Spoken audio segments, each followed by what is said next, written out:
उत्तर महाराष्ट्रातील विधान परिषद निवडणुकीमध्ये महायुतीच वरचढ पाहायला मिळते। मात्र महायुतीमध्ये उमेदवारीवरून जोरदार रस्सीखेच सुरू आहे। नाशिक विधान परिषद निवडणुकीमध्ये महायुतीचा अजून उमेदवार ठरलेला नाहीये। शिवसेना आणि भाजपच्या अनेक इच्छुक उमेदवारांनी देव पाण्यात ठेवलेत।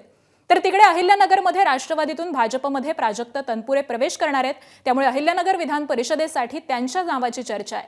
जळगाव विधान परिषदेमध्ये मात्र शिवसेनेच्या दोन्ही नेत्यांचं पुत्रप्रेम उफाळलंय। शिवसेना नेते आणि मंत्री गुलाबराव पाटील मुलाच्या उमेदवारीसाठी प्रयत्न करतात, तर शिवसेना आमदार किशोर पाटील देखील आपल्या मुलाच्या उमेदवारीसाठी आग्रही आहेत। एबीपी माझा, उघडा डोळे बघा नीट।